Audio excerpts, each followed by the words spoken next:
अस्सलाम वालेकुम दोस्तों, आज हम आप सबके सामने ला रहे हैं डिस्ट्रीब्यूशन पैनल को तैयार करना सोलर सिस्टम के लिए।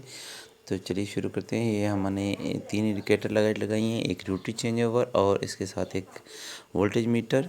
ये वायर हम कनेक्ट कर रहे हैं एक इंडिकेशन लाइट के साथ जो हमारी ग्रिड की सप्लाई को शो करेगा।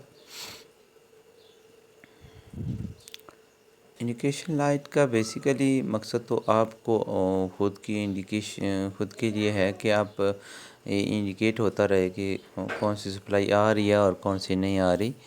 ऐसे इनका डिस्ट्रीब्यूशन पैनल बॉक्स के लिए कोई ख़ास फंक्शन नहीं होता, ऐसा टेक्निकली कोई इसका कोई रोल नहीं है। वोल्टेज मीटर जो है वो शो करता है कि वोल्टेज कितने आ रहे हैं। तो इंडिकेशन लाइट को जस्ट खूबसूरती के लिए भी आप कह सकते हैं और टीवी का एक हिस्सा बनाया गया इस लिहाज से, तो आप ये लगा सकते हैं। लगाने का तरीका बहुत आसान है, कोई ख़ास मुश्किल बात नहीं है इसमें। अब जस्ट जो भी सप्लाई आ रही है उसके साथ एक इंडिकेशन लाइट को कनेक्ट कर दें।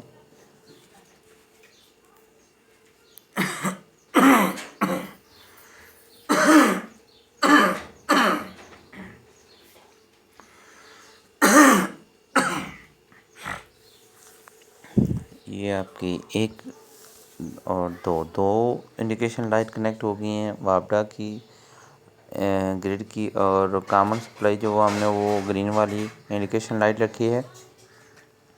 और ये तीसरी है, ये हमने इन्वर्टर के लिए रख दी है। इसको हम इन्वर्टर के साथ कनेक्ट कर देंगे।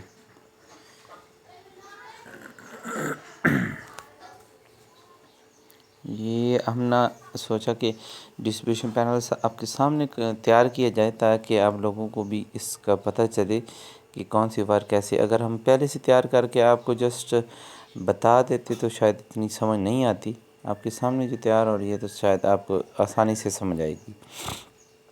कोई मुश्किल बात नहीं है इसमें, बहुत आसान है। आप कोई भी बंदा इसको आराम से तैयार कर सकता है। और ये आपको बताएं कि ये पैनल तैयार करके जो देते हैं वो इन चीज़ों की कीमत के अलावा भी इसमें 1500 ऐड करते हैं इसकी तैयारी के लिए।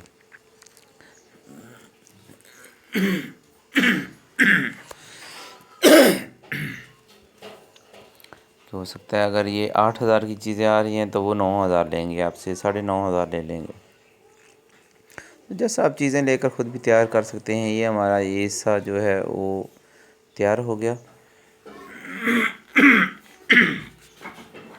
ये हम जो सोलर सिस्टम लगा रहे थे 2.4 kV का किलोवाट का, तो उस वहीं पर हमने क्लाइंट के घर पर ये इसको तैयार किया है। ये वाटर मीटर हो गया, ये रोटरी चेंज ओवर स्विच अब तैयार हो गया। इसके साथ वायर जो है वो लग गई।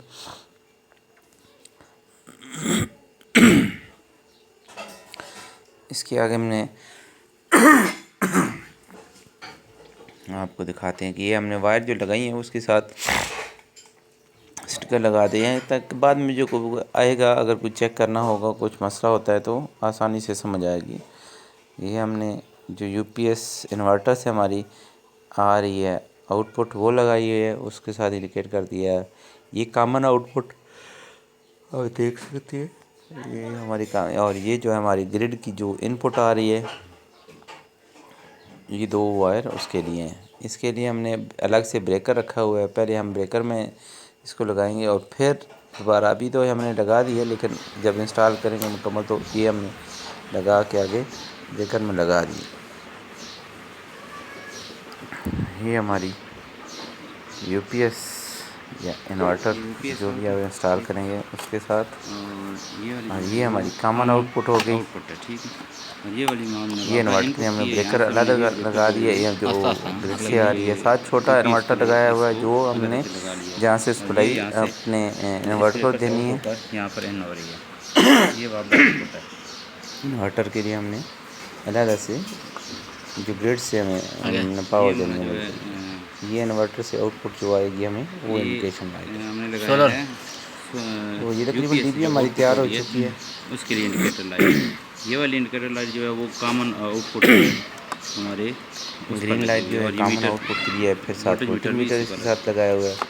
ये वाला जो इंडिकेटर रेड लाइट जो है है वो हमने हमारी लगाई हुई है होगी रेड की। वापडा के इनपुट पर, ताकि जब वापडा ऑन होगी तो पता चलेगा कि इसके वापडा आ बिना रही है। दो ब्रेकर ये हमने और यूपीएस भी से जो आ साथ रही लगाए होगी हुए वो हैं, पता जो चलेगा हमें कि यूपीएस से भी आ रही है। डीसी और ये ब्रेकर सब हैं, कॉमन की जो एक आउटपुट सोलर होगी के हमारा लिए सारा और लोड, एक बैटरी उससे के पता लिए। चलेगा ये बिजली आ तो रही ये है। डीपी तकरीबन हमारी तैयार हो ये चुकी ब्रेकर है। ये हमने दोनों ब्रेकर आप वापडा देख इनपुट के सकते हैं लिए लगा इसमें दिया लगे हुए हैं। और ये ये वाला बैटरी के लिए हमने होगा, ब्रेकर जो है सोलर वो के लिए, सोलर्स के और लिए ये और ये बैटरी के लिए। बैटरीज के लिए लगाए हुए हैं। ठीक आप ये